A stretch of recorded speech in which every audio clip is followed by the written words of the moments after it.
بولے سیدنا ابو ہریرہ سے روایت ہے کہ رسول اللہ صلی اللہ علیہ وسلم نے فرمایا من نام وفی یدہ غمر ولم یغسلہ فاصابہ شیء فلا یلومن الا نفسہ، سنن نبی داؤد۔ جو شخص اس حال میں سو گیا کہ اس کے ہاتھ پر چکنائی لگی رہ گئی اور اس نے اسے نہیں دھویا، یعنی جیسے کھانے کے بعد ہاتھوں کے ساتھ کچھ گھی وغیرہ لگا ہوتا ہے، اور پھر اسے کچھ ہو گیا تو وہ سوائے اپنے آپ کے کسی کو ملامت نہ کرے۔ آپ میں سے کس کو ایکسپیرینس ہوا کہ رات کے وقت چوہے نے آپ کے جسم پر سیر کی؟ کون کون ہاتھ کھڑا کرے؟ چوہا پاس سے گزرا یا کان کے پاس سے؟ پاؤں پہ کاٹا تھا، اور بہت چھوٹی تھی تو چوہا اوپر سے گزر کے گیا تو پہلے نہیں سمجھ آئی، پھر پتا چلا۔ ہاں، پاؤں کی انگلی پہ نبل کیا، اور اگر ہاتھ کے ناخن کے اندر کھانے کا ذرہ رہ جائے تو چوہے کو ٹیمپٹیشن ہوگی یا نہیں؟ ہو سکتی ہے نا۔ اور کوئی؟ تو اب سب کو حکمت سمجھ آ گئی، کچھ تو ابھی تک بچے ہوئے ہیں اور اللہ آئندہ بھی بچائے رکھے، لیکن یہ ہے کہ آپ نے اس بات کا اہتمام کرنا کہ رات کو سوتے وقت یعنی کہ وضو کرنے کی بھی حکمت سمجھ آ رہی ہے نا۔ تو یہ ہے کہ بعض اوقات ننگے پاؤں ہم چلتے ہیں اور کچھ لوگ چیونگم نیچے پھینک دیتے ہیں، پھر پتہ نہیں چلتا چیونگم ساتھ لگ جاتی ہے اور وہ تھوڑی میٹھی بھی ہوتی ہے، تو چوہے کے لیے ایک اچھی انویٹیشن ہے۔ تو اس صورت میں وضو کرنا تو بہت ہی اچھا ہے، اور وضو کرتے وقت بھی اچھی طرح انسان کو اپنا آپ صاف کرنا چاہیے تاکہ کوئی ایسی چیز چمٹی بھی نہ رہ جائے۔ بعض اوقات کھانے کے ذرا جیسے کچن میں کام کر رہے ہیں تو کچھ روٹی کا ٹکڑا گر گیا یا کچھ اور اوپر پاؤں آ گیا اور وہ پاؤں کے ساتھ ہی چپک گیا اور آپ نے دھویا ہی نہیں پاؤں کو اور اسی طرح سو گئے، تو نبی صلی اللہ علیہ وسلم پر کتنا پیار آتا ہے نا کہ آپ نے ماں باپ سے بڑھ کر ہماری تربیت کی اور ہمیں تعلیم دی اور ہمیں وہ باتیں بتائیں جن کی طرف ہمارا کبھی دھیان بھی نہ جائے۔ تو وضو تو بہت ہی اچھا ہے، لیکن اگر ایسا نہ ہو سکے تو کم از کم ہاتھ وغیرہ دھو کر سوئیں۔ سرما لگانا، سرما آنکھوں کی خوبصورتی، روشنی اور صفائی کا بہترین ذریعہ ہے، اسے لگانے کا اہتمام کریں۔ سیدنا جابر کہتے ہیں کہ میں نے رسول اللہ صلی اللہ علیہ وسلم کو یہ فرماتے ہوئے سنا، علیکم بالاسمد عند النوم فانه یجل البصر وینبت الشعر۔ سوتے وقت اسمد سرما لگانا ضروری سمجھ لو، کیونکہ یہ نظر کو تیز کرتا اور بالوں کو اگاتا ہے۔ آئی لیشز کے بال بھی، کیونکہ بالوں سے یہاں یہ نہیں بتایا گیا کہ کون سے بال، لیکن بعض اوقات جسم کے ایک حصے میں کوئی چیز ڈالی جاتی ہے تو وہ باقی جسم کو بھی متاثر کرتی۔ اس میں خاص طور پر اسمت جو ہے اس کا ذکر کیا گیا ہے۔ ہمارے ہاں بعض اوقات ملاوٹ والے سرمے ملتے ہیں یا اور چیزیں، تو ان سے بچنا بھی چاہیے، لیکن اگر خالص اسمت کہیں سے میسر ہو تو سنت سمجھ کر لگانا بھی فائدہ دیتا ہے۔ سیدنا ابن عباس سے مروی ہے، کان لرسول اللہ صلی اللہ علیہ وسلم مکحلۃ یکتحل بها عند النوم ثلاثا فی کل عین۔ رسول اللہ صلی اللہ علیہ وسلم کے پاس ایک سرما دانی تھی جس سے آپ سوتے وقت ہر آنکھ میں 3 سلائی سرما لگاتے تھے، یعنی 3 ایک طرف 3 ایک طرف۔ اور ایک اور جگہ سے یہ بھی پتہ چلتا ہے کہ سفر میں بھی آپ کے ساتھ ہوتی تھی سرما دانی، یعنی آپ کی ایک ٹریولنگ کٹ ہوتی تھی جس میں کنگھی، مسواک اور سرما دانی وغیرہ ہوتی تھی۔ بستر جھاڑنا، لیٹنے سے پہلے 3 مرتبہ بستر جھاڑ کر درست کر لیں اور بسم اللہ پڑھیں۔ سیدنا ابو ہریرہ سے روایت ہے کہ رسول اللہ صلی اللہ علیہ وسلم نے فرمایا، اذا آوى احدكم الى فراشه فليأخذ داخلة ازاره فلينفض بها فراشه وليسم الله فإنه لا يعلم ما خلفه بعده على فراشه۔ صحیح مسلم۔ جب تم میں سے کوئی اپنے بستر پر جائے تو اپنے تہہ بند کا کونا پکڑے اور اس سے اپنا بستر جھاڑ لے، یعنی کسی کپڑے کے ساتھ جھاڑے اور بسم اللہ پڑھے، کیونکہ وہ نہیں جانتا کہ اس کے بعد اس کے بستر پر کون آیا تھا۔ یعنی بعض اوقات جیسے آج کل سردیاں ہیں تو لحاف بھی ہوتا ہے اور میٹرس بھی ہے اور چادر بھی ہے اور تکیہ بھی ہے اور کئی قسم کے لوازمات ہیں، تو اگر ہم بستر طے ہی نہیں کرتے یا جھاڑ کر نہیں رکھتے یا ایسے ہی چھوڑ دیتے ہیں اور اس وقت یہاں بیٹھے ہوئے ہیں تو ہمیں کیا پتا کہ پیچھے سے کاکروچ جا رہے ہیں اندر یا کوئی ٹڈی جا رہی ہے یا کوئی اور چیز جا رہی ہے۔ تو بہت پرائیویٹ کوشچن، لیکن کس کے گھر میں کاکروچ نظر آ جاتا ہے؟ سب کے گھر میں نظر آ جاتا ہے۔ میں بہت خوش ہو رہی تھی کئی دن سے کہ الحمدللہ کاکروچ کا بالکل خاتمہ ہو گیا، وہ خوش تھی۔ میں یہ نہیں پتا تھا کہ سردی کی وجہ سے شاید کہیں چھپے ہوئے ہیں، تو آج راحت مجھے بھی نظر آ گیا.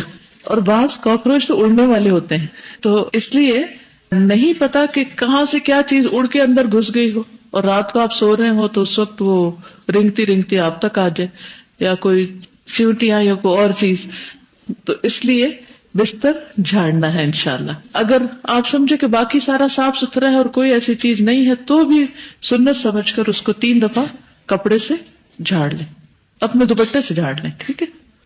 کئی لوگ تو اس پہ کھانا کھاتے ہیں تو پھر کھانا بھی گر جاتا ہے، ایسی صورت میں تو اور احتیاط کرنے کی ضرورت ہے.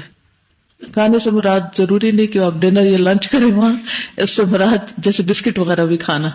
یہ تو اکثر لوگوں کی عادت ہوتی ہے نا، ڈبل کرتے رہتے ہیں، کچھ نہ کچھ لے کے بیٹھ گئے اور کچھ نہ کچھ گرا دیا اور پھر وہ اندر ہی رہا اور پھر کوئی اور مخلوق کھانے آ گئی.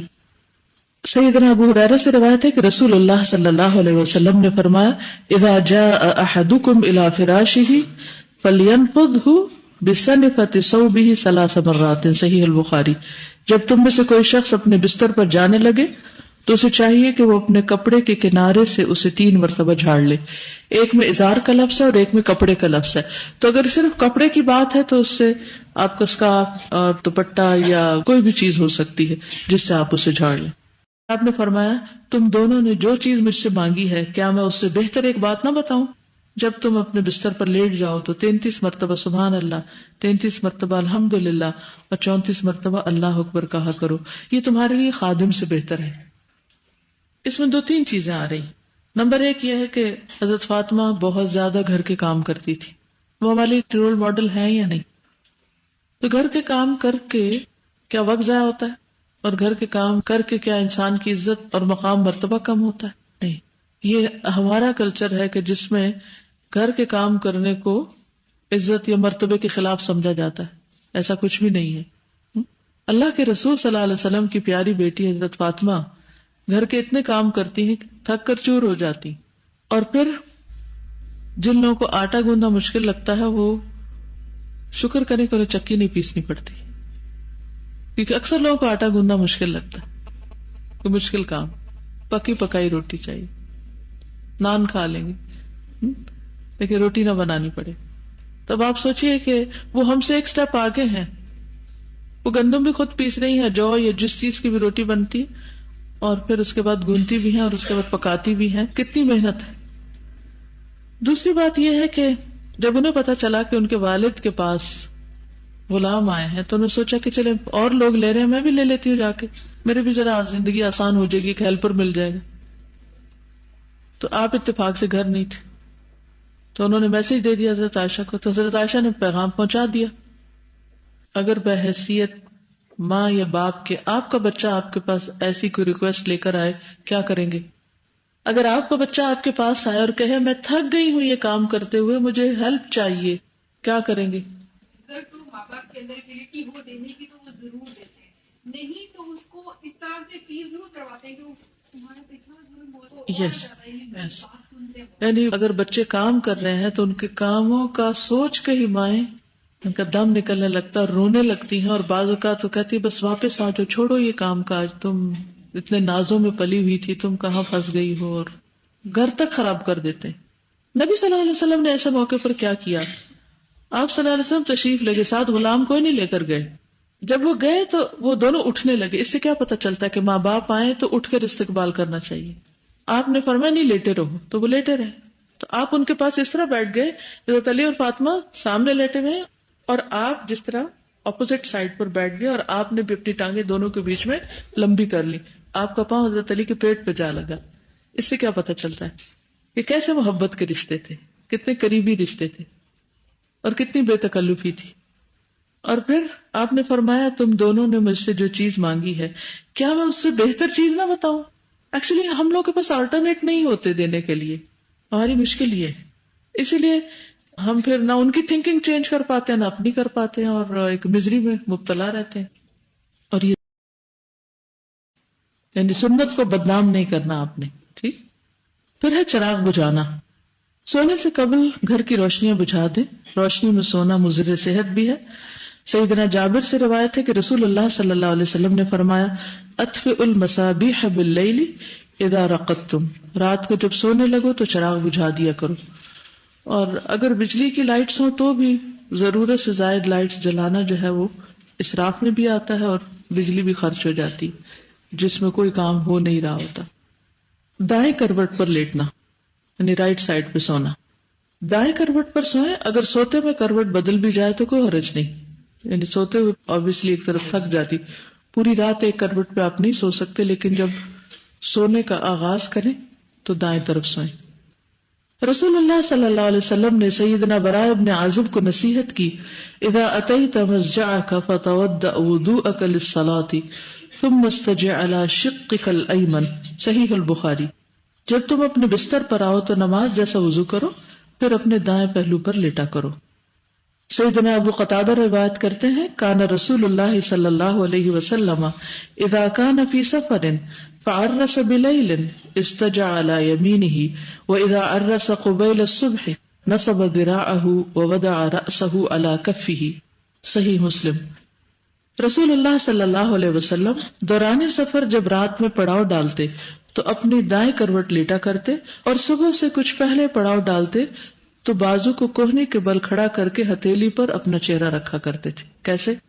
بازو کو کوہنی کے بل کھڑا کر کے ہتھیلی پر اپنا چہرہ رکھا کرتے تھے، یعنی بالکل نیچے نہیں بلکہ ذرا اس کو کھڑا رکھتے تھے تاکہ نماز کے وقت کہیں نیند گہری نہ ہو جائے.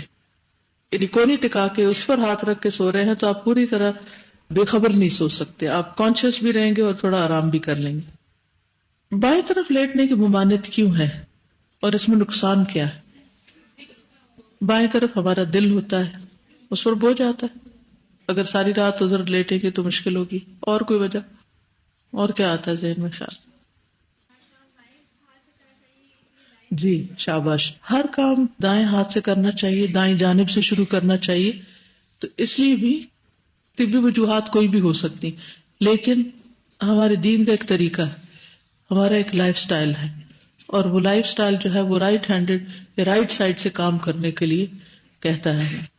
دائیں ہاتھ رخسار کے نیچے رکھنا یعنی گال کے نیچے رکھنا. سوتے وقت دائیں کروٹ لیٹ کر دائیں ہاتھ رخسار کے نیچے رکھے. سیدہ حفصہ زوجہ نبی صلی اللہ علیہ وسلم کہتی ہیں کہ نبی صلی اللہ علیہ وسلم جب سونے کا ارادہ فرماتے تو اپنا دائیں ہاتھ رخسار کے نیچے رکھتے یعنی اپنے گال کے نیچے، پھر 3 مرتبہ فرماتے اللہم قنی عذابک یوم تبعث عبادک. اب دعا تو یاد ہوگی آپ کو، اے اللہ مجھے اپنے عذاب سے بچا لینا جس دن تو اپنے بندوں کو اٹھائے گا. یہ کون دعا مانگتا تھا؟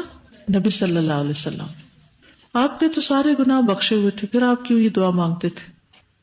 اصل میں آخرت کا عذاب چیز ہی ایسی کہ جس سے ہم سب کو ڈرنا چاہیے، اور آپ نے صرف ہمیں حکم نہیں دیا، کر کے دکھایا.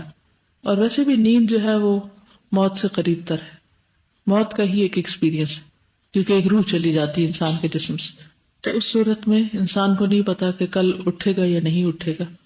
اگر رات کا سونا آخرت کا سفر شروع کرنے کا باعث ہے تو پھر اس میں سب سے زیادہ فکر آخرت کی ہونی چاہیے.